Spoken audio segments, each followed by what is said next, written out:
Բարեկամներ, ողջունում եմ ձեզ, ես քաղաքագետ Գևորգ Մելիքյանն եմ, սա իմ հեղինակային վերլուծական հաղորդումն, այն կոչվում է Status Quo։ Մենք հյուրընկալում ենք տարբեր փորձագետների, այս անգամ մենք հյուրընկալել ենք պատմական գիտությունների դոկտոր, պրոֆեսոր, դիվանագետ Ռուբեն Կարապետյանին։ Պարոն Կարապետյան, ողջունում եմ ձեզ։ Բարի օր։ Մենք այսօր կսկսենք այն իրադարձություններից, որոնք ծավալվում են Հայաստանի սահմաններից դուրս, մասնապես Իրանում,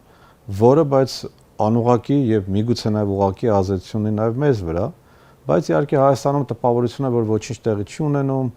մարդիկ կարկանդակներ եւ կուկուրուզներ են ուտում եգիպտացորեն, նույնիսկ ցինիզմով են պատասխանում, երբ որ իրենց ուղում են հարցեր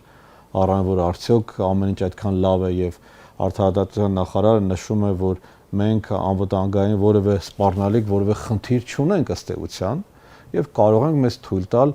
ուտել եգիպտացորեն եւ կարկանդակ, իսկ եթե դուք չեք սիրում եգիպտացորեն եւ կարկանդակ, դա ձեր խնդիրն է։ Հիմա մեր խնդիրն է արդյոք այդ կարկանդակը եւ եգիպտացորենը, թե մեր խնդիրն է անվտանգության մասին մտածելը։ Այստեղ են ասել իսկապես չգիտես լաց թե խնդաս։ Գիտեք, մենք ունենք այն ինչ որ ունենք մեր ընդհանրապես արտաքին քաղաքական աշխարհայացքը, արտաքին աշխարհին նայելու անկարողությունը եւ դրանից բխող մեր ներքին թուլությունից բխող անպատրաստ լինելը ընդհանրապես դիմագրավելու, առաջինը չհասկանալը, թե իրապես ինչա կատարվում, կամ փորձել չտեսնելու տալ, կամ գցել այսպես բարի ցանկությունների ոլորտ, այսինքն մտածել նրա մասին եւ խոսել նրա մասին ինչ որ ձեռնտու է կամ ինչ որ հարմար է այս պահին։ Սա խորքային պատճառ ունի։ Եվ ես չեմ զարմանում, որ Հայաստանը այդպես է արձագանքում են ամեն ինչին, ինչ որ կատարում է մեր հարևանությամբ։ Մեր կենսական տարածաշրջանում Հայաստանի համար մերձավոր արևելքը ուղղակի հարևան տարածաշրջան չի։ Դա մեր նաև անվտանգային կենսատարածքն է, մենք տարբեր սերտ կապերով ենք կապված այդ տարածաշրջանի հետ, ոչ միայն պատմական։ Եվ նամանավանդ այն ամեն ինչ, ինչ որ վերջի 20 տարիներին է տեղի ունենում, ցույց է տալիս, որ մենք այդ մեծ մերձավոր արևելքի իսկապես մասն ենք, անբաժան մասն ենք։ Մեր պատերազմը Արցախում, Սիրիայում ինչ որ տեղի ունեցավ, այսինքն այս ամբողջը մի շղթա է այդ մերձավոր արևելքում տեղի ունեցող դեռևս ես կարծում եմ 2003 թվականից։ Սա նույն քաղաքականության, sense ուղղակի շարունակությունն է։ Նոր վերաձևումն է տարածաշրջանի, ոչ թե անգամ կերպափոխումը։ Ինչպես է ստացվում, որ արևմուտքը գովերքում է այս իշխանության վարած քաղաքականությունը, համարում է, որ Հայաստանը սկսել է դիվերսիֆիկացնել արտաքին քաղաքականությունը, անվտանգային քաղաքականությունը սկսել դիվերսիֆիկացնել, ահավասիկ Չինաստանի հետ է կնքում ռազմավարական փաստաթուղթ, Վրաստանի հետ, կնքում է Միացյալ Նահանգների հետ, կնքում է Հոլանդիայի հետ կամ Նիդերլանդների հետ եւ այլն, դա ինչ է եւ Վրաստանը այցելել մեկ օր առաջ։ Ջան, չեմ կարող չասել, որովհետեւ դա լուրջ չի այն առումով, որ ես չգիտեմ, ասենք եվրոպացիները թե ուրիշները ինչ են մտածում մեր մասին, բայց ինձ համար կարևորը թե մենք ինչ ենք անում։ Իսկ մենք ոչ մի բան չենք անում։ Մենք ուղղակի մենք անգամ մենք սրա մասին խոսել ենք շատ, հայեցակարգել չունենք արտաքին քաղաքական։ Մենք չենք պատկերացնում, թե այդ աննպատակային, անուղի, այսպես չակերտավոր, բալանսավորված կամ չգիտեմ անունը ոնց ուզում եք դրեք բազմավեկտոր քաղաքականությունը ինչպես կարող է իրականանալ, եթե այն ուժի կուտակման, այսպես հետևողականորեն եւ թիրախային չի իրականացվում։ Ինչպես դու կարող ես բալանսել որևէ մի բան, հավասարակշռել որևէ մի բան, եթե ինքդ ներքուստ դատարկես, ներքուստ չունես որևէ տեսլական, ներքուստ պատկերացումներ չունես, թե ինչպես պետք է շարժվես։ Մի օր ռազմավարական դաշինք մեկի հետ ես կնքում, մյուս օրը մյուս, իսկ դրանք փաստորեն այնպես թղթիկներ են, թղթի կտորներ են, որտեղ Հայաստանը չի երևում։ Եվրոպայի համար միգուցե հարմար պահ է ինչ որ մի իշխանություն է եկել, որ կարծես թե ասում է ինչ որ իրենք ուզում են, անում է ինչ որ իրենք ուզում են, ինչի՞ չէ։ Խնդիրները շատ ավելի լայն են, շատ ավելի մեծ են։ Եվրոպայի համար Ռուսաստանն է, Միացյալ Նահանգների համար Չինաստանն է։ Եթե դու նայում ես ամեն ինչ են ինչ որ զարգացումներ են մեր շուրջը եւ մեր արդեն մարմնի վրա, Սյունիքում տեղի ունենում, սա հստակ իր պատասխանը ունի։ Բոլորը կան, բացի Հայաստանից։ Հայաստանը գոյություն չունի։ Բայց նույն այդ ԿՊԱ-ականները անընդհատ մեր աչքն են մտցնում այն, որ տեսեք մենք պաղպաղակ կամ եգիպտացորեն կամ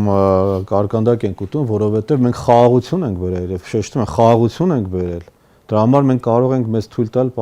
կարկանդակ ուտել։ Այդ խաղաղություն են բերել իրենք ասում են։ Իսկ լավ, մի քիչ եթե կանգնենք այդ խաղաղության վրա, ինչ խաղաղություն են բերել։ Ամենատարածված ասացվածքը հիշեցնեմ։ Ուզում ես խաղաղություն պատրաստվիր պատերազմի։ Ինչպես ես պատրաստում պատերազմի։ Այս իշխանությունները, այդ խաղաղությունը, ինքը խաղաղությունն էլ է կառույց։ Խաղաղությունը ապահովում ես, խաղաղությունը հո հռչակագիր չի կամ ինչ որ մի sense կարգախոս չի, որ հայտարարես ու ասես։ Դա ապահովում ես խաղաղությունը։ Խաղաղությունը նվաճում ես, եթե կուզես, երբեմն պարտադրում ես։ Այսինքն խաղաղությանը պետք է անընդհատ պատրաստվել։ Եվ մենք այն հինասյուները հիմնական, որոնք որ խաղաղության համար անհրաժեշտ են, հետևողական այս իշխանությունները քանդում են։ Դու շատ լավ գիտես։ Սկսած ամենաառաջի բանը անվտանգային համակարգը կամ երաշխիքները, ռազմավարական խորությունը, մեր ինքնիշխան տարածքի լիակատար վերահսկողությունը, զսպողական կարողությունը, եթե դու չունես այդ զսպողական կարողություններ, ուստեղ խոսքը չի գնում միայն ռազմական զսպողական, որ այն էլ չունենք։ Այսինքն մենք այս բոլոր հիմնասյուները քանդել ենք, որովհետև Արցախի կորստով կորցրեցի ռազմավարական խորությունը։ Մեր վարած քաղաքականությամբ այս կառավարության 245 քառակուսի կիլոմետր գտնվում են թշնամու վերահսկողության ռազմավարական տարածքը։ Այս վերջերս Վարդենիսի արդեն սոտքի վրա էլ են կարողանում վերահսկողություն անել։ Իրենք ասում են մենք հիմա իրենց այդ խաղաղության համաձայնագիր կկնքենք, դա կվերադարձենք, դելիմիտացիա, դեմարկացիա կանենք, ամեն ինչ տեղի կընկնի, զենքը գնել ենք, ահավասիկ ցույց տվեցին հնդկական։ Այդ խոստումները խաղաղության, մեր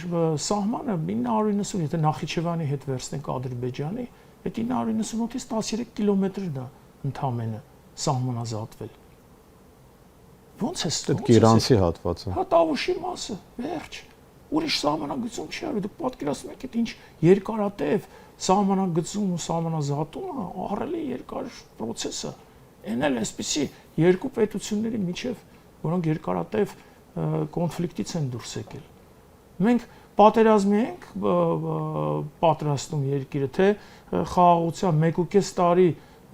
մեր ծառայությունը նվազել սարքել 2 տարուց ոնց ենք մենք այդ զսպողական կարողությունները պատկերացնում, որ մի կարողություններով։ Հիմա իրենք մենք ոչ մի այս հիմնասյուներից, որոնք որ կազմում են այդ խաղաղության կոնստրուկտը, կառուցվածքը, մենք չունենք։ Եվ երբ որ խոսում ես, ասենք վախի վրա, պատկերացնում եք, այստեղ մի շատ կարևոր էլեմենտ էլ կա, որ դու անընդհատ դա շանտաժ ես անում։ Այն էլ գիտես մի ժողովրդի վրա, որը դուրս է եկել սարսափելի արհավիրքներից, այս Արցախի կորուստը, այս փախստականների, այս պարտությունը, այս հետ կոնֆլիկտային, այս հոգեմաշ վիճակը ժողովրդի։ Եվ այս դեպրեսիան խորը, եւ դու որպես իշխանություն փոխանակ այս ամեն ինչը տանես բուժման, համերաշխության, հա, ճանապարհով, ինստիտուցիոնալ ամրապնդման, տարբեր ուրեմն ոլորտների, որովհետև վերջին հաշվով սա նաև ճգնաժամ է այդ համակարգի, որը որ մենք տեսանք, ու դու անում ես լրիվ հակառակը, դու փորձում ես շանտաժ անել, այսինքն ո՞նց ես դու խաղաղությամբ վախի վրա խաղաղություն ստեղծում։ Դուք նկատում եք իշխանությունը, եթե մենք չլինենք, կլինի պատերազմ։ Այսինքն սա ուղղակի անբարոյական քաղաքական մանիպուլյացիա է, խաղաղության ել ավելի խորացնելու հետ, գիտես, առանց այն էլ, ինչպես արդեն նշեցի, մեր ժողովրդի այսպիսի ներքին հոգեկան վիճակը։ Եվ եթե մի հիշեցնեմ նաև այն, որ մենք պատմական բավական շատ բաներ ունենք, չէ՞, օրինակներ կարանք բերենք։ Դու շատ լավ գիտես, ասենք նույն Մյունխենում գործարքը Սուդետները տալով չհագեցավ Հիտլերը, գնաց առաջ, կամ Մանչուրյան 31 թվականին պատերազմը որ եղավ վերցրեց եւ հետո նորից էլի պատերազմ եղավ Ճապոնա-Չին Ճապոնա։ Այսինքն այս ցուցակը Ֆինլանդիա կարելի է շարունակել պատմության ընթացքում։ Եթե իրենք կարծում են, որ այսպես աղերսելով խաղաղությունը թմբկահարելով, այդ բարի ցանկություն ասելով, այտենց կարող են մեղմել Ալիևի Արևմտյան Ադրբեջանի ծրագրերը կամ Հայաստանի ուրեմն վերջնական այսպես հոշոտելու ծրագրերը, իրենք շատ սխալվում են, իրենք նրան ավելի հիմար չեն, իրենք շատ լավ հասկանում են, որ այսինքն իրենք ավելի քան լավ գիտեն իրականությունը, քան նույնիսկ մենք, որովհետև մենք տեսնում ենք, որ իրենք պրոդուկտ են պարտված կառավարության, պարտված կողմի, ըստ էության Փաշինյանը երբ որ ասում էր ինչ է լինի մենք մեզ պարտված չենք համարի, հիմա ինքն իրեն համարում է պարտված եւ իրենք բազմիցս ասել են դրա մասին, որ մենք պարտված ենք դրա համար, բա ինչ եք ուզում, բա մենք պարտված կողմ ենք, հետեւաբար բա էս էլ որ կա պիտի շնորհակալ լինեք։ Հիմա իրանք այդ տրամաբանությամբ են առաջնորդվում, հետեւաբար իրենք խաղաղությունը օգտագործում որպես արտարժույթ նաեւ այս ընտրությունների համար, ճիշտ է։ Ինչպես եք տեսնում ներքաղաքական այս դաշտը։ Ես վերջացնեմ, որ այդ ագրեսորը էլ ավելի մեր էսկեցվածքից էլ ավելի կոշտ ու կոպիտ է դառնում։ Նա վստահություն է ձեռք բերում, որ ինքը կարա պահանջի ու ստանա էլ ավելին։ Այո։ Ուրեմն այդ ախորժակը անընդհատ դու ուրեմն իրան կերակրում ես այդ գայլին, հասկանում ես անընդհատ ինչ որ մի բան ես տալիս սեփական պետության, սեփական ինքնիշխանության հաշվին եւ հույս ունենալով, որ ինչ որ ձևով ինքը կմեղմի։ Եվ այստեղ մի Հենրի Քիսինջերի լավ խոսքեր կարող եմ մեջ բերել, որ միշտ ասում էր այն պետությունը, որը կարծում է եւ որը փնտրում է խաղաղություն, հա, կարծում է, որ պատերազմը խուսափելու եւ խաղաղությունը դառնում է գերական նպատակ, նա միանգամայն հանդիպելու է թշնամու անողոք եւ ամենադաժան ուրեմն քաղաքականությանը եւ սա լինի դա խումբ պետությունների լինի պետություն դրանով դու չես մեղմելու միայն ուժը դերենք ժամանակ են շահում ընդհանուր ժամանակ են շահում որ ընտրվեն հետո կտեսնեն ինչ է իդեալական իշխանություն հիմա գանք ընտրություններին իրենց համար էլի երկու տարբեր իրար հակասող կարծիքներ կան, մոտեցումներ կան, որ իրենք շատ թույլ դիրքերում են, հիմա դրա վկայություն են համարում այն ամեն ինչ որ տեղի ունենում, ընդհանուր այդ ամուսնալուծությունը, այդ կարկանդակներ ուտել ցույց տալը, որպես PR, այսպես ասած, գործընթացներ են դիտարկում արդյոք, ասելով որ ռեյտինգները շատ ցած են, համար հիմա ամեն ինչ պիտի անեն, անգամ իրենց ընտանիքը պատրաստ են դնել,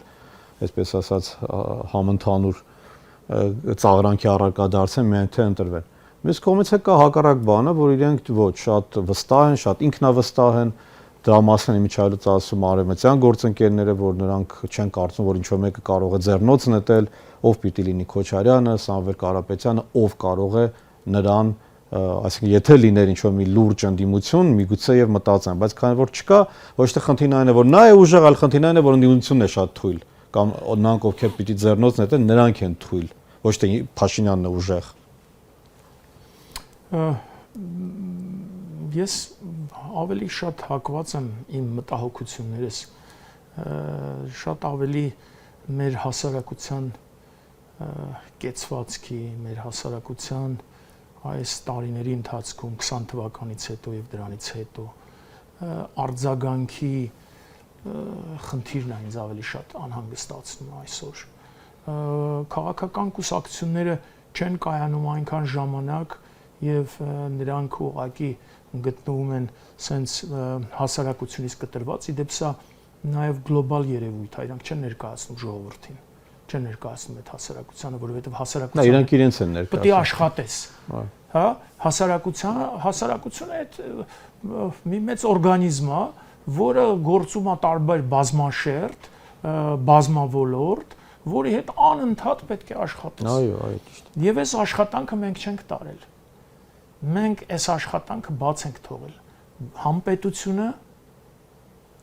համ այն ինչ որ մենք ճունենք ազգային էլիտան, համ մարդիկ, ովքեր կարող էին դա անել, հա, սեփական կուսակցությունները եւ տարբեր ինչ որ անձնական միավորումները թողնելով զբաղվեին այդ հասարակության հետ, հասարակության օտարները սկսեցին զբաղվել։ Եվ որ մենք գիտենք այս տարիների ընթացքում ինչքան փող են դրել հասարակության մեջ, այսպես ասած, քաղ հասարակության մեջ։ Եվ շարունակում են։ Այսօրվա իշխող կուսակցության այդ բանը, այդ քաղ հասարակությունը շատ կարևոր է։ Եվ այտենց էլ ծնվեց քաղ պայմանագիրը։ Հիմա ոնց պետք է սկսենք մենք աշխատել այդ հասարակության հետ։ Արձագանքը մենք տեսանք ինչքան adekvat չէր, եթե դիվանագիտորեն ասեմ։ Այլ հասարակ չէր հանդուրժի այսպիսի պատերազմ եւ այսպիսի ավարտ եւ նորից այսպիսի ընտրություններ 21 թվականին դրանից հետո։ Այսինքն անգամ մեր հակառակորդները երևի չեմ ասում բարեկամների մասին, որոնք տարակուսում էին, ասում են, «Էս ինչ արեցիք, էս ինչ եք անում դուք»։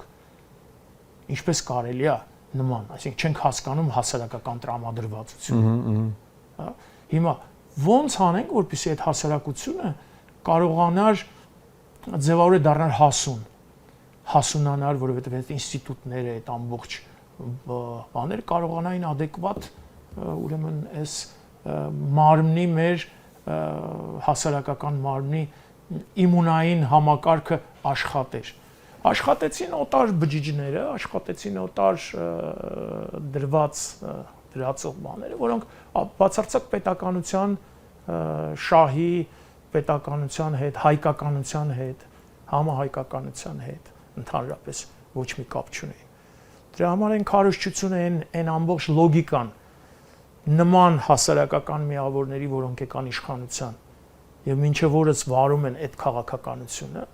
բարձր ոչ մի աղերս չունի հայկականության հետ, հայության շահերի հետ, որոնք համայն հայության ոչ թե համայն հայության, հա, մենք սրա մասին խոսել ենք։ Դրա համար մենք ես երկար շատ այսպես էս ընտրությունների, որովհետեւ այստեղ շատ կարեւոր մի հանգամանք կա, եթե հասարակությունը չի ձևակերպում իր խնդիրները, իր սպասումները, ակնկալիքները, ել չասեմ պահանջները հստակ ձևավորված քաղաքական դաշտի առջև չի դնում, քաղաքական դաշտը ինչ, ինքը իր ծրագրերը ունի, գնում ասում է, գիտեք 5 տարին մեկ ես ամենալավն եմ, ամենալավ ծրագիր ունեմ, եկեք ինձ ընտրեք։ Ինչի համար քեզ ընտրեն։ Լինի դա դիմություն, խաղաղության, հիմա ասում են խաղաղության համար։ Հիմա սրանք այս խաղաղության բանն են սենց շատ անբարոյական ձևով շահարկում։ Բայց այդ կարելի է քանդել, որովհետև խաղաղությունը էլի գալիս ենք նույն հասարակության, ինքնության հաշվին է լինում։ Այո։ Որովհետև տես հետարքիր բան չէ։ Լիպարիցյանը լսեցիք, կներեք, պարոն Կարապետյան, ուրեմն Լիպարիցյան Ժիրայրը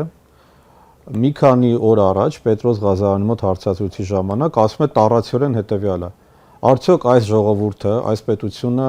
արժանի չէ լավ կյանք ունենալու եւ արդյոք մենք նորից պիտի գնանք մեր ինքնության համար զոհվենք։ Գիտեք, այդ բառը ուղղակի այնպես է ասենց հնչում,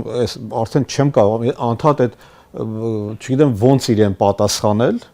որ տղա ջան, այդ դու հասկանում ես, այսինքն ինչ է նշանակում։ Նախ որը մեկը քեզ չի ասում գնա մեռ, երկրորդը, եթե ինքնությունը դու չես պահելու, բայց ում ես դու պետք ընդհանրապես, ոնց կարող ես առանց ինքնության լինել ընդհանրապես։ Եթե պետք է, այո, նաև պետք է մեռնել։ Ոչ ոք չի նստում ասում ես գնալու եմ մեռնել, եթե քո առջև չեն դնում նման խնդիր։ Գիտես, այս մարդիկ, որոնք այդպես խոսում են, եւ ցավոք սրտի շատ ճակատագրական պահերին որոշակի որոշումներ կայացման հնարավորություններ են ունեցել։ Եվ այսօր էլ հայտնվել են այսպես խորհրդականների, հա, ասենց տարբեր շատ լայնախոհ, լայնամիտ մարդկանց բան են ուզում թողնել։ Հիմա քեզ մի բան ասեմ, պատկերացնում ես, հող երկիրը պետություն է, մենակ տարածք չի։ Դա մշակույթ է։ Անկալում։ Դա պատմությունն է մեր։ Փոր են իրանք պատկերացնում, ստամոքս, միայն դա ստամոքս։ ամեն ինչն է։ Հիմա տես, եթե չկա այդ ինքնությունը, որը մեզ միավորում է, ընդ որում ամբողջ պատմական աշխարհով մենք ինքնության ժամանակ խոսել ենք սրա մասին։ Եթե սա միավորողը չկա, առանց համախմբվածության, առանց ինքնության չկա համախմբվածություն։ Առանց որտեղ համախմբումի նպատակը դրա պահելն է։ չկա անվտանգություն։ Սրանք այնքան կապված են պետության, առանց անվտանգության չկա խաղաղություն։ Այո, շատ կարևոր բաներ եք ասում։ Ուրեմն, եթե այս սխեմայի մեջ այն մարդիկ, ովքեր տեղավորվում են ու հակառակ բանն են անում եւ քարոզում, սրանք համար մեկ թշնամիներն են։ Բայց իրանք մեզ են թշնամի համարում, պարոն Կապետյան, մեզ, որովհետև մենք իրենց համար խաղաղության դեմ ենք, մենք իրենց համար բարեկամության դեմ ենք, մենք բանականության դեմ ենք, ռացիոնալության դեմ ենք, այսինքն մենք ռևանշիստներ ենք, մենք չգիտեմ ինչ որ ռևիզիոնիստներ ենք, մենք չենք ուզում խաղաղություն լինի, մենք Մոսկվայի բանն ենք կատարում ըստ էության։ Դա ո՞նց պատասխանել դրանց։ Ես իրենց պատասխանը, ես կարծում եմ մեր հարևանը Իրանը շատ հետաքրքիր ձևով է տալիս այսօր։ Այն ծրագիրը, որը մշակել են, չեն կարողացել հասկանան այդ քաղաքակրթության, այդ ինքնության ուժը որտեղ է։ Միանգամից կարծելով, որ մի քանի օր հակռմբակոց ենք, հետո այս ինքն իրան sense սկուտեղի վրա այս իշխանությունը արդեն sense օթից կախված է։ Միգուցե դա այդ ամենաիդեալական իշխանությունը չի եւ իդեալական ոչ մի բան չկա։ Բազում կարող է շատ սխալներ անում, ներքին շատ խնդիրներ կա, դրա մասին չեմ ուզում ես խոսել։ Բայց իրանական ժողովրդին չհասկանալ, որ դու այդ հարվածներով շատ ավելի համախմբում ես, որ Իրանը Իրաք չի, Իրանը Լիբիա չի։ Իրանը մեծ ամրություն, իհարկե, նա հիմա հակառակ բանն են տեսնում եւ այս ակնկալիքները, այս շատ մեծ տարածում գտավ այդ ռեպորտաժը, որ տղան բանից ռումբերից հետո ոդկա կոտրված բան գետնին ընկած զանգում է մայրը այդ պարսիկ տղան ինքը վերցնում է sense ցավերի մեջ էլի բաների մեջ բայց այնց բան ձայնով ասում է հա մայրիկ ջան ամեն ինչ լավ է նորմալ եմ ես բան sense եմ բան չեմ տեսել բայց հա ու սա ամբողջ Իրանով գնացել այսինքն սա ինքնություն է թե ինքնություն չի իհարկե ինքնություն հավաքում է վերջի ուժերը որ մորը ասի պատասխանի որ մայրը չան հանգստանը ասածս ինչա այն անհոգի ծրագիրներ մշակողները որոնք գալիս են ու մեզ քարոզում են որ նույն կենտրոնից սնվող քաղաքական գործիչներ կամ քաղաքագետներ, այսպես կոչված, դրանք չունեն այդ հոգին։ Նրանք չեն կարող հասկանալ ինչ բան է ինքնությունը։ Նրանք չեն կարող հասկանալ ինչ բան է հոգևորը, հա։ Մեզ մոտ էլ այն մեր ոչ adekvat արձագանքը շատ բաներին, որ Հայաստանում կա, գալիս է նաև այս հոգևորի պակասից։ Ես որովհետև այս երեք շերտերը հոգևորի, ինտելեկտուալի եւ նյութականի։ Մեր մոտ նյութականն է գերիշխել։ Ինտելեկտուալն էլ շատ քիչ է մնացել, որովհետև շատ քիչ տեղեր կան եւ մարդիկ կան, որոնց հետ կարող ես խոսել եւ այդ պահանջարկն էլ չկա։ Նման խոսակցության, նման խոսույթի։ Հիմա որպեսզի այս հասարակությունը ձևավորի, ես հասկանում եմ, սա երկարատև process է։ Սա երկար աշխատանքի կարիք ունի, բայց ասում եմ պետք է սկսենք ինչ որ մի կետից։ Չենք կարող ասել ուշա, ամեն ինչ կորած է, էլ ոչ մի բան չի ստացվի։ Մենք հատիկ իսկապես պետք է հավաքենք այդ ազգային բջիջները, որոնք գործում են առանց համակարգման, ամեն մեկը ինչ որ մի ոլորտում, կրթության ոլորտում մի բան անում, ազգային ռազմահայրենասիրական ոլորտում անում, մշակույթի ոլորտում անում, դրանց պետք է բերել մի դաշտ։ Դրանք այդ կորիզներն, այդ են բջիջներն են առողջ, որոնք երևի թե մեր հասարակական մարմնին կարող են նոր կյանք տալ։ Եվ սա է ճանապարհը։ Այդ բջիջները եթե հաղթեն հասարակության մեջ, հասարակական մարմնի տարբեր ոլորտների, մենք կկարողանանք նաև որոշակի արդեն գնալ այդ ռեաբիլիտացիոն շրջանի, որովհետև մեր ժողովուրդը, մեր հասարակությունը հոգնած է։ Այո։ Եվ շատ լուրջ կարիք ունի, եւ երբ որ պետությունը դա չի անում, լկտի աբար այդ ասած պերաշկին ու կուկուրուզնա հա ուտում, ինչ է, այստեղ լուրջ աշխատանք է պետք։ Թիրախային, հետևողական, մասնագիտական ինստիտուտների այս ամբողջ ճգնաժամը վերականգնելու որպես պետական ինստիտուտը,